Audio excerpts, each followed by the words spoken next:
السلام علیکم ناظرین، پروگرام دین کی دنیا کے ساتھ میں ہوں آپ کا ہوسٹ اویس اسحاق۔ ناظرین، روزوں سے متعلق اللہ تعالیٰ ارشاد فرماتے ہیں کہ جو روزے کا مقصد ہے وہ لعلکم تتقون یعنی تقوی کو حاصل کرنا ہے۔ یقیناً ہم اس رمضان میں جتنی بھی عبادت کرتے ہیں، روزہ ہے، نماز ہے، تراویح ہے، ذکر ہے، تلاوت ہے اور صدقات ہیں، خیرات ہیں، زکوٰۃ کی ادائیگی ہے، ان سب کا مقصد جو اللہ تعالیٰ نے ارشاد فرمایا وہ یہی ہے کہ مومن بندے ہیں وہ متقی بن جائیں، پرہیزگار بن جائیں۔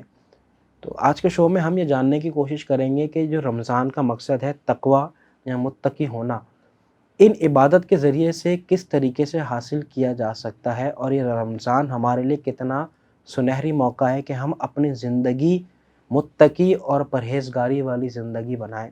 اس موضوع پہ بات کرنے کے لیے آج ہمارے ساتھ موجود ہیں مفتی محی الدین احمد منصوری صاحب۔ السلام علیکم حضرت۔ وعلیکم السلام خیریت سے، مزاج اچھے؟ بہت بہت شکریہ، آپ روزے کی حالت میں تشریف لائے، اللہ آپ کو جزائے خیر عطا فرمائے۔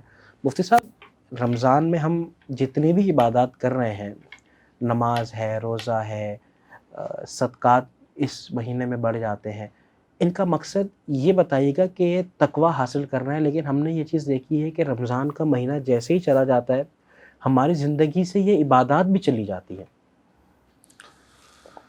بسم اللہ الرحمن الرحیم، الحمدللہ رب العالمین والعاقبۃ للمتقین والصلاۃ والسلام علی سید الانبیاء والمرسلین والحمدللہ رب العالمین۔ اللہ تبارک و تعالیٰ قرآن پاک میں فرماتے ہیں، کتب علیکم الصیام کما کتب علی الذین من قبلکم لعلکم تتقون۔ ہم نے تم پر رمضان المبارک کے روزے فرض کیے ہیں، اور اس سے پہلے جو قومیں تھیں اس پر بھی یہ روزے فرض تھے، اور وجہ یہ ہے کہ تاکہ تم تقوی اختیار کرو، متقی بن جاؤ۔ رمضان المبارک کا بیسک کانسیپٹ اور بیسک جو اس کی آمد کا جو مقصد ہے وہ یہی ہے کہ لوگ مذہب کی طرف، اللہ کی طرف رجوع کرنے لگ جائیں، دین کی طرف رجوع کریں۔ اور ماشاءاللہ اللہ کے فضل و کرم سے لوگ اس کا بڑا اہتمام بھی کرتے ہیں، جو مسلمان ہیں اس کا بڑا اہتمام کرتے ہیں، مسلمان اس چیز کی طرف بڑے راغب ہیں الحمدللہ، صدقات وغیرہ کرنے میں۔ پھر اصل مسئلہ یہ ہے کہ آج ہم ایک جگہ ایک بزرگ وہاں بیٹھے ہوئے تھے، بہت ہی پیاری بات کی انہوں نے کہ جب عابد بننا اور دائی بننا دونوں میں فرق ہے۔ عابد جب بن جائے نا کوئی عابد، تو پھر وہ کبھی نہ کبھی عبادت چھوڑ دیتا ہے، سستی کی وجہ سے، کسی نہ کسی کاہلی کی وجہ سے، کسی اور وجہ سے جو ہے وہ، اور ایک دفعہ چھوٹ جائے تو پھر چھوٹتا ہی رہتا ہے۔ مگر کوئی اگر عابد کی جگہ پہ دائی بن جائے، یعنی وہ یہ ٹھان لے کہ میں صرف ایک مسلمان، عام مسلمان نہیں ہوں، بلکہ میری اوپر ذمہ داری ہے کہ تمام مسلمان کس طریقے سے دین سے وابستہ رہے، دین سے رشتہ قائم رکھیں، قرآن سے رشتہ قائم رہے۔ جب یہ سلسلہ کوئی بنا لے تو پھر وہ آسانی سے دین سے ہٹتا نہیں ہے، پھر وہ عبادات کا تسلسل جاری رہتا ہے۔ رمضان المبارک میں جو آپ نے ایک بات کہی کہ لوگ جو ہے عموماً رمضان میں شروع میں مسجدوں میں آنا شروع ہوتے، پھر آہستہ آہستہ مسجدیں خالی ہونا شروع ہو جاتا، ویران ہونا شروع ہوتی۔ تو اس کی وجہ یہ ہے کہ وہ بس اپنی عبادات کے لیے تو آ جاتے ہیں، مگر ایک مشن بنا کے نہیں آتے، بس ایک فریضہ بنا کے آتے کہ بس ایک شوق جنون کیا رمضان ہے یہ۔ اور اگر اسی کو مشن بنا کے آئیں کہ یار آج کے بعد سے میں انشاءاللہ مسجد کو جو ہے اپنے جو ہے گھر بناؤں گا، مسجد کو جو ہے اپنا اوڑھنا بچھونا بناؤں گا، مسجد سے میں اپنے تعلق کو مضبوط کر دوں گا، تو پھر انشاءاللہ العزیز پھر لوگ جو ہے مسجد سے جدا نہیں ہوتے، پھر اللہ تبارک تعالیٰ کوئی نہ کوئی راہ عطا کرتے۔ اور دوسری بات ہے گیدرنگ، صحبت جو ہے نا، اصل میں پھر وہ آتے دوستوں کے ساتھ ٹولے کی صورت میں آتے ہیں، اور پھر دوستوں کے ساتھ ٹولے کی صورت میں نکل جاتے ہیں۔ یہ بہت ایک مسئلہ ہے۔ تو سب سے پہلے تو ہمیں یہ چیز کی طرف متوجہ ہونے کی ضرورت ہے کہ ہماری بچوں کی صحبت کس طرف ہے۔ صحبت اگر اچھی ہو، اور صحبت پہ اگر تھوڑا سا کام ہو، اور اچھے صحبت والوں کے ساتھ بیٹھے، تو پھر مسجد سے یا دین سے، دینی کاموں سے آدمی اکتاتا نہیں ہے، پھر کرتا ہی رہتا ہے۔ جیسے ہم مثال کے طور پر کرکٹ کھیلتے ہیں، مثال کے طور پہ اگر جب تک ہمارے دوست ہمارے سے کرکٹ کھیل رہے ہوتے تب تک ہم 10 سال بھی کرکٹ کھیل رہے ہوتے، مگر جو ہی وہ دوست جدا ہو جائے، کاموں میں چلا جائے، پھر نئی کوئی ٹیم آئے تو ہم ان کے ساتھ دل بھی نہیں آتا۔ صحیح کہہ رہے ہیں۔ تو اسی طریقے سے دینی کام بھی جو ہے نا، وہ جب آپ اس کے ساتھ کریں گے، صحابہ اکرام کی مجاز میں کیا تھا، صحابہ اکرام، یہ تو صحابہ اکرام میں ہم میں بنیادی فرق کیا ہے؟ بنیادی فرق یہ ہے کہ صحابہ اکرام جو ہے نا، وہ دین کا کام کر کے تھکتے تھے، پھر جا کے دنیا کے کام کرتے ضرورت کی پیش نظر۔ ہم دنیا کا کام کر کے تھک جاتے، بالکل کر کے تھک جاتے، ضرورتاً جو دین کی کام کرتے ہیں. اللہ. یہ فرق ہے صحابہ اور ہمارے ٹھیک ہے درمیان. مفتی صاحب، یہ بتائیے گا کہ اللہ تعالیٰ ہم سے یہ چاہتے ہیں کہ ہم متقی بن جائیں، اور آیت میں تو یہی ورڈ آیا لعلکم تتقون، کہ تم متقی بن جاؤ. اللہ تعالیٰ کی ڈیمانڈ ہم سے جو ان عبادات کے عوض ہے وہ یہی ہے کہ آپ نے متقی بننا ہے. میں آپ سے پوچھتا ہوں کہ متقی کون ہے، اس کی ڈیفینیشن کیا ہے؟ عام الفاظ میں اگر آپ ہمارے ناظرین کو بتائیں کہ اللہ تعالیٰ ہم سے کیا چیز ڈیمانڈ کرتے ہیں اور ہم نے کیسا بننا ہے. دیکھیں متقی جو ہے نا، اصل جو آسان لفظوں میں یہ کہ ایک اچھا انسان بن جائے. اچھا، بس مستقل اچھا انسان، مستقل اچھا انسان رمضان بن والا جائے. نہیں. نہیں، مستقل اچھا انسان بن جائے. ایک انسان کے اندر جو ہے نا، ایک انسان کے اندر کئی چیزیں ہوتی ہے. ایک انسان بیک وقت جو ہے باپ بھی ہے، بیٹا بھی ہے، بھائی بھی ہے، پڑوسی بھی ہے، محلے دار بھی ہے، مسلمان بھی ہے، شہری بھی ہے، ہر چیز ہے. جب ایک انسان یہ تمام فرائض کو سمجھ جائے، وہ یہ نہ کرے کہ میں اپنے بچے کے لیے بہت اچھا ہوں، دوسروں کے بچوں کے لیے کوئی پرواہ نہیں. میرا گھر بہت صاف رہے، دوسروں کا گھر کی کوئی پرواہ نہیں. میری گلی جو ہے صاف ستھرا ہو، دوسرے کی گلی میں کچرا پھینکتا جاؤں. مطلب یہ کہ یہ تمام چیزیں جب آپ ہر جگہ میں پرفیکٹ ہو جائیں گے، ایک اچھا انسان بن جائیں گے، تو سمجھے آپ یہی متقی ہیں آپ. اللہ. اور اگر خود اچھا بن کے دوسروں کے لیے اچھا نہ بنے اور خود بظاہر جو ہے بالکل فرشتہ بن جائے، تو میں سمجھتا ہوں کہ یہ تقویٰ نہیں ہے. تقویٰ یہ نہیں، تقویٰ یہ کہ خوف خدا ہر جگہ پر ہو. اللہ. اور خوف خدا کا حاصل یہی ہے کہ جب دوسری کی بیٹی آپ کے گھر میں اگر آئی ہوئی ہے اور آپ کی بیوی ہے، تو اس کے ساتھ بھی اس کے حقوق ادا کرنا ہے. آپ کی والدہ ہیں، بوڑھی ہے، اس کے حقوق آپ کو ادا کرنی ہے. آپ کے بچے ہیں، بچوں کے حقوق آپ کو ادا کرنے ہیں. آج کل بڑے روتے ہیں لوگ نا کہ ہمارے بچے، ہمارے معاشرہ تباہ ہو رہا ہے، ہمارے بچوں کا زندگی، ہمارے بچے ہماری سنتے نہیں ہیں. اصل میں یہ کہ ہم نے بچوں کو تربیت ہی ویسے نہیں کی ہے. صحیح کہہ رہے ہیں. اور میں ذرا ہٹ کے بات کروں، اگر کہ میں اس دن پڑھ رہا تھا جی، ایک بہترین بات سامنے آئی مجھے بڑی، کہ حضرت علی رضی اللہ تعالیٰ عنہ فرماتے ہیں، حضرت علی کرم اللہ وجہ، کہ انسان کے زندگی کے 3 حصے ہیں اہم ترین. ایک ہے 1 سے 7 سال، 7 سے 14 سال، 14 سے 21 سال. اس کے بعد وہ بچہ جو ہے آپ کے کنٹرول میں نہیں رہتا، وہ بننے بنانا انہی سالوں میں آپ نے. اور حضرت نے بہت ہی پیاری بات فرمائی، بولے کہ اگر آپ چاہتے ہیں کہ آپ کے بچے کی اچھی تربیت ہو، تو شروع کے جو 7 سال ہے، 1 سے لے کر 7 سال، آپ غلام بن جائے، بچے کو آقا بنائے. اچھا. اور بچے کی ہر خواہش کو پورا کرے، بچہ جیسا کہے، بچوں کو وقت دے. ایک غلام کا کام کیا؟ اپنے آقا کو وقت دینا، اپنے آقا کے ساتھ ساتھ رہنا. بولا آپ بچوں کو وقت دیں، کیونکہ بچے اس وقت مرہون نظر رہتے ہیں والدین کے، اور جو قریب رہے گا بچے کی خصلتیں ویسی بنے گی. اور پھر فرماتے کہ 7 سے لے کر 14 سال تک جو ہے ایسے ہو کہ آپ جو ہے آقا بن جائے، بچے کو غلام بنائے، بچوں کو غلام تصور کریں. کیونکہ یہ وقت جو ہے سیکھنے کا ہے بچوں کا. 7 سے لے کر 14 سال بچے لیتے ہیں کہ سیکھنے کا. اور آپ نے، اور اسی دوران بچوں کی گیدرنگ بنتی ہے، صحبتیں بنتی ہے، اوباش لڑکوں کے ساتھ گھومتے پھرتے، گلیوں کوچوں میں شرارتیں کرتے ہیں. اگر آپ کی نگاہ اس وقت چیل کی ہونی چاہیے، اور آپ کے بچے کی زبردست جو ہے نا ہر جگہ سے برے صحبت سے بچانا ہے، اچھے صحبتوں میں جا کے لگانا ہے، مسجدوں پہ لے کے جانا ہے، دین کے کاموں میں لے کے جانا ہے. پھر جا کے وہ بچے جو ہے، بچوں کے ذہن پہ یہ بات بیٹھ جائے گا. اور پھر تیسرا جو ہے کہ 14 سے لے کر 21 سال تک حضرت علی رضی اللہ تعالیٰ فرماتے کہ اس عمر میں بچوں کو مشیر بناؤ. اچھا. ہر کام میں اس کو ہر مشورے میں اس کو شامل کرو، گھر کے ہر ایک چھوٹے بڑے مشورے میں شامل کرو. اس سے احساس ذمہ داری بچے کے اندر پیدا ہوگی. کیا بات ہے. اور ہم جو ہے نا آج کل جو ہے نا بچوں کو جو ہے نا بچپن میں وہ مونٹیسری کے حوالے، ٹیچر کے حوالے، اور پھر ٹیوشن کے حوالے، اور پھر جو ہے گیم کے حوالے، موبائل کے حوالے، ہاں، اور جو ہے پھر ہم شور کرتے کہ ہمارے بچے کے. تو یہ ایک بڑا مسئلہ ہے. بالکل ایسا ہی ہے. یقیناً آپ صحیح کہہ رہے ہیں. جب ہماری بنیاد میں ہی تربیت اچھی نہیں ہے، اور بنیادوں میں ہی یقیناً ہمارے یہاں حضرت معاشرے کا اس ٹاپک سے ہٹ کے بات کریں، ہمارے معاشرے کا ایک المیہ ہے کہ اولاد کی تربیت پہ والدین دھیان نہیں دیتے. گو کے والدین پڑھے لکھے بھی ہوتے ہیں، وہ یہ چاہتے ہیں کہ وقت کے لحاظ سے بچہ بڑا ہو جائے گا، یا وقت کے لحاظ سے اللہ کی رحمت ہو جائے گی تو اللہ پالتے ہیں. تو میں سمجھتا ہوں تربیت کے معاملے میں تو والدین کو وقت نکالنا بہت ضروری ہے. حضرت موضوع پہ واپس آتے ہیں. مفتی صاحب اگلا سوال میں آپ سے کرنا چاہتا ہوں وہ یہی ہے کہ جیسے آپ نے فرمایا تقوی اور متقی وہی انسان ہے کہ جس کی زندگی ایک پرفیکٹ زندگی جس کو ہم کہہ سکتے ہیں، ٹھیک ہے، لیکن اگر کوئی انسان ایسا ہے جس کی زندگی پرفیکٹ نہیں ہے اور وہ پرفیکٹ زندگی گزارنا چاہتا ہے تو یقیناً توبہ جو ہے ایک واحد راستہ ہے۔ تو میں اس کی طرف آپ کو لے کے آنا چاہ رہا ہوں کہ توبہ کے بارے میں آپ ہمیں ہمارے ناظرین کو بتائیں کہ یہ کیا چیز ہے، کس طریقے سے کی جاتی ہے، اور یقیناً جو رمضان کی راتیں ہیں، رمضان کا وقت ہے، یہ تو اپنے آپ کو اللہ کے حوالے کرنے کا وقت ہے، آہ گزاری کا وقت ہے، رونے کا وقت ہے۔ تو ذرا توبہ کے بارے سے کچھ چیز ارشاد فرمائیے گا۔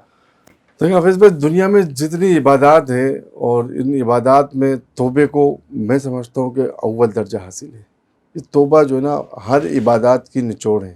اللہ کے حبیب صلی اللہ علیہ وسلم ہم سب کا ایمان ہے، حقیقت ہے، اور یہ بالکل پورے وثوق ہے، وثوق کے ساتھ ہم کہتے ہیں، اور پوری یہ ہم سب کا ایمان کا حصہ ہے کہ سرور کونین صلی اللہ علیہ وسلم بالکل پاک صاف معصوم تھے۔ تمام انبیاء پاک صاف بے معصوم شک تھے، بے شک۔ مگر جب سرور کونین صلی اللہ علیہ وسلم جس مقصد کے لیے دنیا میں تشریف لائے، یعنی لوگوں کو دین تک دین پہنچانا، دین کی طرف راغب کرنا، اور جب مقصد پورا ہوا، اللہ تبارک تعالیٰ نے فتوحات عطا کی، صحابہ اکرام رضی اللہ عنہ کی ایک گرد جمع ہو گئے، ایک بہترین جماعت کی جو انہوں نے افزائش کی، وہ جماعت اس قابل ہو گئی کہ اب یہ جماعت جو ہے دین کو لے کر چل بھی سکتے، دین کو نافذ بھی کر سکتے، دین کو دنیا میں پھیلا بھی سکتے۔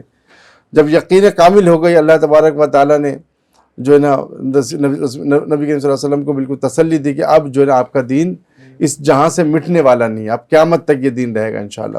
صحابہ کی ایسی بہترین اللہ کے حبیب نے تربیت کی، تو اب اللہ نے جو اپنے حبیب کو جو کام دیا ہے، فَسَبِّحْ بِحَمْدِكَ رَبِّكَ وَاسْتَغْفِرْ، کہ حبیب اب آپ نے اور کوئی کام نہیں کرنا، آپ نے صرف میری حمد و ثنا کرنا ہے، اور کیا کرنا ہے، اور استغفار کرنا ہے۔ اللہ جبکہ اللہ کے حبیب کی پوری مطلب تصور بھی نہیں گناہ کا، مگر اللہ کے حبیب جیسے اتنی بڑی ہستی جس کے لیے پوری کائنات کے نظام کو چلایا گیا، پوری کائنات کے نظام کو بنایا گیا، اور پورے جو ہے نا دونوں جہانوں کے سردار، اور جن کے لیے جنت کے نظام کو چلایا گیا، وہ ان کو بھی آخری تسبیح جو اللہ تبارک تعالیٰ دے رہے ہیں وہ فرما دے کہ فَسَبِّحْ بِحَمْدِ رَبِّكَ وَاسْتَغْفِرْ، آپ اپنے رب کی جو ہے تسبیح بیان کریں، تعریف بیان کریں اور استغفار کریں۔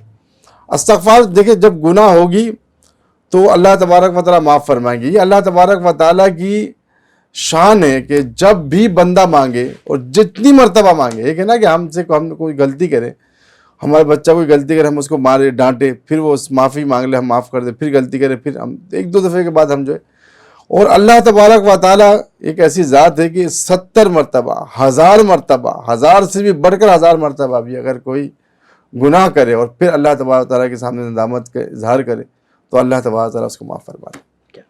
تو یہ جو نا نچوڑ، میں ایک واقعہ آپ کو اس حوالے سے سناؤں کہ امام احمد بن حنبل رحمۃ اللہ علیہ کسی کام سے کسی دوسرے شہر تشریف لے گئے، تو تشریف لے گئے تو مسجد میں، اس زمانے میں ہوٹلوں کا نظام تو تھا نہیں کوئی، مسجد میں جا کے رکے، تو مسجد والے نے نماز عشاء کی نماز کے بعد مسجد بند کر دی، بولا کہ بھائی یہاں پہ یہ رکنے کی اجازت نہیں ہے۔ تو حضرت امام احمد بن حنبل نکل کے اب شہر کی طرف جائیں اور جا کے دیکھنے لگے کہ کہاں کوئی رات گزارنے کے لیے کوئی اچھی جگہ مل جائے۔ تو خیر گھومتے ایک نان والے کے پاس جا کے دیکھا کہ وہ روٹیاں بنا رہا ہے، تو اور سردی کے موسم بھی تھی، بستر بھی تھا نہیں ان کے پاس، انہوں نے کہا کہ اگر اجازت دے تو میں اس نان کی گرمائش کے اس میں بیٹھ جاؤں تھوڑی وقت، تاکہ میں تھوڑا سا آرام کر لوں۔ تو بولا بالکل بیٹھے، مجھے تو کوئی اعتراض نہیں، آپ بیٹھ گئے۔ تو حضرت امام احمد بن حنبل رحمۃ اللہ دیکھ رہے کہ بار بار وہ شخص استغفار پڑھ رہا ہے، مطلب روٹی گونتے ہوئے استغفر اللہ، روٹی لگاتے ہوئے استغفر اللہ، روٹی دیتے ہوئے استغفر اللہ، پیسے لیتے ہوئے استغفر اللہ۔ تو وہ دیکھ کافی دیر تک دیکھنے کے بعد انہوں نے حضرت امام احمد بن حنبل رحمۃ اللہ علیہ نے پوچھا کہ بھائی جو تم اتنی کثرت کے ساتھ استغفار پڑھ رہے ہو، اس سے کوئی فائدہ بھی ہوا ہے؟ تو اس نے بڑی عجیب بات کہی، بات یہ کی کہ آج تک استغفار کی برکت سے آج تک میرا کوئی دعا رد نہیں ہوا، اللہ میں جب بھی جو چیز مانگتا ہوں اللہ تبارک و تعالیٰ وہ مجھے عطا کرتے ہیں۔ بولا اچھا، بولا بس ایک دعا رہ گئی ہے۔ بولا کون سی دعا؟ بولا میری بڑی خواہش ہے کہ میں جو امام احمد بن حنبل سے ملاقات کروں، مگر چونکہ میں مصروف آدمی ہوں، یہاں بہت مشکل سے روزگار ہے، میری والدہ بیمار ہے، میں ان مصروفیات کی وجہ سے سفر کر کے ان تک جا نہیں سکتا. اب میں اللہ سے دعا کرتا ہوں، پتہ نہیں اللہ کب توفیق دے کے میں سفر کروں، ان سے جا کے ملاقات کروں. تو امام احمد بن حنبل رحمۃ اللہ مسکرائے، فرمایا کہ تمہاری استغفار کی برکت نے اللہ نے یہ دعا بھی قبول کر لی. اللہ. تو بولا کیا مطلب؟ بولا کہ میں ہی امام احمد بن حنبل، مجھے نہیں معلوم کہ میں نے یہ سفر کیوں کیا، اب مجھے معلوم ہوا کہ اللہ نے یہ سفر کروایا ہی آپ کے لیے. اللہ. تو یہ استغفار کی تو بہت ہی برکات ہے. استغفار تو روح ہے، عبادات کی روح ہے. اور انسان جو ہے نا، دیکھیں انسان جب بھی جتنی عبادت کرے نا، اس کے بعد استغفار کرے، اگر عبادت اچھی ہوئی تو استغفار اس میں جو ہے 4 چاند لگا دے گی، اچھا. اس کو اور خوبصورت بنائے گی. اچھا. اور اگر عبادت میں کمی رہے گی تو اس کمی کو پورا فرما دے گی. اللہ. دیکھیں، اور پھر روزے پہ اگر ایک بات کریں تو دیکھیں روزے پہ 3 قسم کے روزے ہیں. ایک ہے عوامی روزہ، جیسے آج ہم سب کچھ رکھتے، صرف بھوکا رہنا اور سو جانا بس. نماز ٹائم ملا تو نماز پڑھا، نہیں ملا تو نہیں پڑھی. اور دوسرا ہے خواص کا روزہ. خواص کا روزہ یہ ہے کہ نماز عبادات کا اہتمام کرنا، تراویح کا اہتمام کرنا، راتوں کو جاگنا، قرآن مجید کا پڑھنا. اور جو نا ایک ہے خواص الخواص کا روزہ. خواص الخواص کا روزہ سب سے بہترین روزہ ہے. وہ یہ کہ صرف بھوک کے روزہ نہیں ہے، بلکہ آنکھ کا بھی روزہ رکھنا، زبان کا روزہ رکھنا، کان کا روزہ رکھنا، ہر چیز کا روزہ رکھنا. یعنی وہ جان بوجھ کر کوئی خلاف شرع کوئی کام کرے ہی نہ، خلاف شرع کوئی کام کرے ہی نہیں. جیسے سرور کونین صلی اللہ علیہ وسلم محراب پہ تشریف فرما تھے تو بالکل اچانک سے آپ علیہ الصلوۃ والسلام نے فرمایا آمین، پھر آپ نے فرمایا آمین، پھر آپ نے فرمایا آمین. صحابہ اکرام رضی اللہ عنہ کی عادت مبارکہ تھی، جب خلاف عادت کوئی چیز دیکھتے تو خود ہی سوال کرتے، سائل ہو جاتے کہ یا رسول اللہ آج یہ تو خلاف عادت آپ نے 3 دفعہ آمین کہی ہے. بولے اصل میں یہ ہوا کہ جبرائیل امین تشریف لائے تھے، جب پہلے محراب پہ قدم رکھا اور اس نے جب ایک دعا کی تو میں نے آمین کہا، پھر دوسرے پہ ایک دعا کی پھر میں نے آمین کہا، تیسرے پہ جب دعا کی تو میں نے آمین کہا. تو صحابہ اکرام رضی اللہ عنہ کے پہ صدقے جاؤں، کتنے عظیم لوگ تھے. صحابہ اکرام رضی اللہ عنہ نے فرمایا کہ رسول اللہ اگر آپ مناسب سمجھے تو آپ وہ دعا ہمیں بتا دیں تاکہ ہم بھی اس میں احتیاط کریں یا اس پہ دعا کریں. بولا کہ سب سے پہلے جب جبرائیل امین داخل ہوئے انہوں نے دعا کی کہ جب میرا نام اس میں گرامی لیا جائے اور اس پر کوئی درود شریف نہ پڑھے تو اللہ تبارک و تعالیٰ اس کو ہلاک کر دے. تو میں نے کہا آمین. تو کثرت کے ساتھ درود شریف پڑھنی چاہیے، اور جب بھی سرور کونین صلی اللہ علیہ وسلم کا نام آئے تو بے ساختہ درود شریف پڑھنی چاہیے، محبت کے ساتھ درود شریف پڑھے. اور پھر فرمایا کہ دوسری جب وہ ہوئی، دوسری دفعہ جو آمین کہا، بولا کہ جبرائیل امین نے دعا کی کہ جس کے گھر پہ بوڑھے ماں باپ ہو اور وہ اس کو راضی نہ کر سکے اور اللہ تبارک تعالیٰ سے اپنے آپ کو منوا نہ سکے تو اللہ اس کو ہلاک کر دے. تو اللہ کے رسول نے فرمایا آمین. اور تیسرا کہ جس کو رمضان شریف کا روزہ ملے اور وہ اپنی مغفرت نہ کروا سکے تو وہ اس کے لیے بھی جو ہے ہلاکت ہے. تو اللہ کے رسول نے فرمایا آمین. دیکھیں 2 چیزیں اس میں بڑی قابل غور ہے. ایک دعا کرنے والا کون ہے؟ سید الملائکہ حضرت جبرائیل امین علیہ الصلوۃ والسلام، اور دعا میں آمین کہنے والا فخر 2 جہاں سرور کونین شافی محشر ساقی کوثر رحمت اللہ عالمین صلی اللہ علیہ وسلم آمین فرما رہے. تو کتنی مقدس دعا ہوگی. تو یہ رمضان مبارک کا مہینہ انشاء اللہ کے فضل و کرم سے تمام تر نیکیوں کے ساتھ اور تمام تر جو ہے برکتوں کے ساتھ ہمارے طرف متوجہ ہے. اگر ہم چاہتے ہیں کہ اس سے واقعی میں کچھ حاصل کرے، تقوی حاصل کرے، طہارت حاصل کرے، نیکی حاصل کرے، تو دیکھیں عبادات تو ہوتی رہتی ہے. دیکھیں میں اکثر ہمارے بزرگوں سے ہم نے سنا ہے کہ عبادات نیکیاں کرنا آسان ہے. صحیح. اب اس میں ہمیشہ یہ بات سمجھ کے رکھیے کہ نیکیاں کرنا آسان ہے، ہر کوئی کرتا ہے نیکیاں. دنیا میں آپ کو پورے کائنات میں کوئی ایک ایسا شخص نہیں ملے گا جو نیکیاں نہ کرتا ہو. بے شک. یعنی اللہ کے مخلوق پر رحم کرنا نیکی نہیں ہے. بے شک. اور ہر آدمی یا انگریز، عیسائی، سکھ، بدھ، ہر کوئی کتے پہ بھی نیکی ہے، وہ احسان کر رہا ہوتا ہے. چلتے پھرتے بوڑھوں پہ احسان کر رہا ہوتا ہے، بھوکے کو کھانا کھلا دیتا ہے، سب کچھ. یہ بہت آسان ہے نیکی کرنا. نیکیوں کی حفاظت کرنا مشکل ہے ہمارے. یعنی آپ پورے دن نیکی کریں، بولا کہ نیکیوں کی مثال اس بھوسے کی طرح ہے جس کی ڈھیر لگی ہے، اور گناہ کی مثال ایسی ہے وہ آگ کی طرح جو بھوسے کو آگ لگا دے. اللہ. تو یہ گناہ جو ہے نا، یہ زبان سے جھوٹ بولنا، آنکھوں سے جو ہے بد نگاہی کرنا، اور پھر جو ہے کانوں سے گانے سننا، اور جو ہے رشوتیں لینا، رشوتیں دینا، اور پھر جو ہے اور پھر ظلم کرنا، زیادتی کرنا، یہ وہ چیزیں جو آپ کے نیکیوں کو تباہ و برباد کر دیں۔ تو نیکیاں کرنا مشکل نہیں، نیکیوں کی حفاظت کرنا مشکل ہے۔ کیا خوبصورت بات ہے حضرت۔ تو نیکیوں کی حفاظت کریں، اور اسی کے ساتھ جو ہے نا سب سے اچھا جو میں نے آپ تھوڑی دیر پہلے کہا نا کہ ایک اچھا انسان بن جانا۔ دیکھیں یہ رمضان مبارک صرف اس چیز کا مہینہ نہیں ہے کہ صرف روزے رکھے جائے، بلکہ غم خواری کا مہینہ بھی ہے۔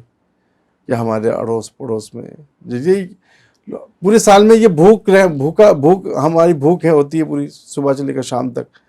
یہ اس چیز کا احساس دلاتی ہے کہ دنیا میں، اس عالم میں، اس کائنات میں، اس سرزمین میں بہت سے لوگ بھوکے ہیں۔ جس طریقے سے آج ہمیں سب کچھ ہوتے ہوئے بھی ہم اللہ کی رضا کے لیے تکلیف برداشت کر رہے ہیں، کچھ لوگوں کے پاس نہ ہونے کی وجہ سے پوری سال تکلیف میں رہتے ہیں۔ یہ احساس ہے ہمارے یہ لیے۔ احساس ہے۔ اگر یہ احساس کو ہم نے اگر زندہ کر دیا، اور معاشرے کے اندر، جو ہمارے رشتہ داروں کے اندر، ہمارے اڑوس پڑوس کے اندر ہم نے اگر ایسے پریشان حال لوگوں کی دستگیری کی، ان کی مدد کی، ان کے لیے جو ہے انتظامات کیے، ان کو اپنے زکوٰۃ کے ذریعے سے، فطرانے کے ذریعے سے، یا ایسی عطیات کے ذریعے سے ان کی مدد کی، تو یہ سمجھے کہ ان کا اٹھتا ہوا ہاتھ جو ہے نا آپ کے لیے سب کچھ پار کر دے گا۔ کہتے ہیں نا کہ میں اکثر جو ہے میں سمندر میں ڈوب جاتا ہوں، نہ جانے کس کی دعا ہے کہ سمندر مجھے اچھال دیتا ہے، میں ڈوبتا ہوں سمندر مجھے اچھال دیتا ہے۔ بالکل یہ دعائیں ہیں، اور یہ دعائیں سمیٹنے کا وقت ہے۔ ہم لوگ جو ہے نا اگر یہ روزہ رکھ کے، تھوڑی سی روزہ رکھ کے، آج کل ہوتا کیا ہے کہ تھوڑا سا روزہ رکھ لیا ہم نے، اور روزہ رکھنے کے بعد وہ چڑچڑاہٹ، غصہ، تمہیں پتہ نہیں ہے میرا روزہ ہے۔ وہ اکثر میں اتنی جھگڑے راستوں میں رمضان کے بغیر نہیں دیکھتا، رمضان میں ہر آدمی چڑھا ہوا ہے۔ بھائی تم نے روزہ رکھ کے کوئی احسان کیا ہے؟ یہ میں آپ کو بتا رہا ہوں حضرت، جملے یہی ہوتے ہیں کہ تمہیں نہیں پتا میرا روزہ ہے، تمہیں میرے غصے کا پتہ ہے، میں بہت غصے والا ہوں۔ تو یہ اللہ تبارک و تعالی ہم سب کی حفاظت فرمائے۔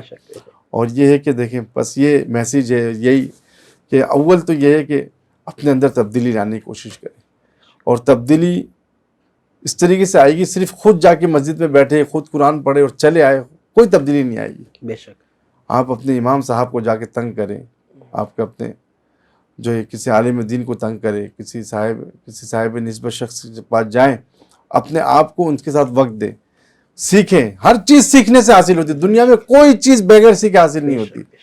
تو آپ کیسے کہہ سکتے کہ مسلمان عبادت جو بغیر سیکھے آپ عبادت کر سکتے ہیں؟ مجدد الفسانی سرہندی رحمۃ اللہ علیہ فرماتے ہیں کہ جب میں نے علوم باطنی سے، علوم ظاہری سے فراغت حاصل کی، جب میں علوم باطنی کی طرف متوجہ ہوا، میں نے وہ چیز دیکھا اور ان چیزوں کا مشاہدہ ہوا کہ اگر میں اس کا اظہار کر دوں تو علماء ظاہر مجھے کافر کہیں گے، اور علماء باطن مجھے زندیق کہیں گے، مجھے جھوٹا ہے۔ مگر جو دیکھا سو دیکھا، مگر اس کے ساتھ میں تمہیں ایک وصیت کرتا ہوں، اگر تم چاہتے ہو کہ یہ جتنی چیزیں ہم نے حاصل کی ہے، اتنی ریاضت کے بعد تکلیف، تم چاہتے ہو تم اس کو حاصل کر لو، تو اس میں آسان طریقہ یہ ہے کہ سنت پر زندگی بسر کر لو، سنت پہ عمل، سنت کو پسند کر لو، سنت پہ زندگی بسر کر لو۔ خدا کی قسم پوری کائنات کی خوشیاں، تمام عبادات کی نچوڑ سنت رسول اللہ صلی اللہ علیہ وسلم ہے۔ آپ علیہ الصلوۃ والسلام جیسے صحابہ کو دیکھ کر مسکراتے تھے، آپ پوری زندگی میں آپ نے کسی کے ساتھ جو ہے بد اخلاقی کا مظاہرہ نہیں کیا۔ آپ کا اخلاق ایسا تھا کہ کافر بھی، جب کافر نے آپ کے آ کے تلوار پکڑا، بولا تمہیں مجھ سے کون بچائے گا؟ اللہ کے رسول نے فرمایا کہ اللہ آپ سے، آپ اس کافر کے ہاتھ سے تلوار گرا، آپ نے تلوار اٹھایا، بولا کہ تمہیں مجھ سے کون بچائے گا؟ تو اس نے کہا کہ یا رسول اللہ آپ تو بہترین انسانوں میں سے، مجھے آپ سے نیکیوں کی توقع ہے، مجھے معاف فرما دے۔ اللہ کے رسول نے فرمایا کہ کلمہ پڑھتے ہو؟ نہیں پڑھتا میں۔ بولا جاؤ۔ کتنا بڑا اخلاق! وہ آپ کے چاچا کا قاتل آپ کے دربار میں آ رہا ہے، اور آپ علیہ الصلوۃ والسلام بیٹھے، جب اس نے ہاتھ بڑھایا آپ علیہ السلام سمجھ گئے کہ یہ وحشی ہے۔ بولے کہ تم؟ بولے کہ رسول اللہ معاف فرما دے۔ اب چچا اور پھر بھائی، ایک تو رضائی بھائی، پھر چاچا، اس کا قاتل سامنے بیٹھا ہے اور کہہ رہے رسول اللہ معاف فرما دے۔ آپ علیہ الصلوۃ والسلام فرمایا کہ کیوں؟ بولے کہ میں آپ کا کلمہ پڑھنا چاہتا ہوں۔ کلمہ پڑھا اور معاف کیا، اور پھر اس کی ایمان کے لیے مشورہ بھی دیا کہ تمہیں دیکھ کر جو نا مجھے چاچا کی یاد آتی ہے، تو تمہیں دیکھ کے مجھے ایسا نہ ہو کہ مجھے تکلیف اور اللہ تمہارا ایمان کو سلف کر لے، تم پیچھے رہا کرو، سامنے سے کم آیا کرو. دیکھو امتی کی حفاظت، تو اللہ اتنے بڑے نبی کے ساتھ ہم امتی، اور ہمارے اخلاق، ہم کہتے ہیں کہ تقوی حاصل کر. تقوی کیا؟ اب یہ آسمان سے اترے گا تقوی کیا؟ یہی تو تقوی ہے کہ ہم اپنے گھر والوں کے ساتھ، بھائیوں کے ساتھ، بہنوں کے ساتھ، رشتہ ایک داروں کے اچھا ساتھ، انسان بنے. محلے والوں کے ساتھ، شہر کے ساتھ، ملک کے ساتھ اچھا بن جائے. بے شک. جب ہم سب کے ساتھ اچھا بن جائیں گے تو یہی ایک متقی انسان کی پہچان ہے. متقی وہ ہے کہ جو کسی پہ ظلم نہیں کر سکتا، کسی شے کے ساتھ ظلم نہیں کر سکتا. اللہ. بہت بہت شکریہ مفتی صاحب. یقیناً دل تو نہیں کر رہا پروگرام ختم کریں، لیکن اللہ آپ کو جزائے خیر عطا فرمائے. ناظرین، یقیناً رمضان کا جو مقصد ہے یہ ایک منفرد ٹاپک بھی ہے، کیونکہ عموماً لوگ رمضان کے مہینے میں مسائل کی بات کرتے ہیں، جزا کی بات ہوتی ہے کہ اس عبادت کا اتنا اجر ہے، اس عبادت کا اتنا اجر ہے. یقیناً ہم نے آپ کو یہ چیز بتانے کی کوشش کی ہے کہ رمضان کا جو مقصد ہے وہ پوری زندگی ہے. رمضان کا مقصد صرف رمضان کا مہینہ نہیں ہے، رمضان کا مقصد رمضان کے علاوہ کا مہینہ ہے، اور رمضان کے علاوہ کے مہینے ہیں، اور اصل مقصد ہے کہ ہم اچھے انسان بن جائیں، جس طریقے سے مفتی صاحب نے فرمایا. بہت بہت شکریہ حضرت، اللہ آپ کو جزائے خیر عطا فرمائے. ناظرین، اسی کے ساتھ اپنے میزبان اویس اسحاق کو دیجیے اجازت. انشاءاللہ آپ سے ملاقات ہوتی ہے نیکسٹ ویک. اللہ حافظ.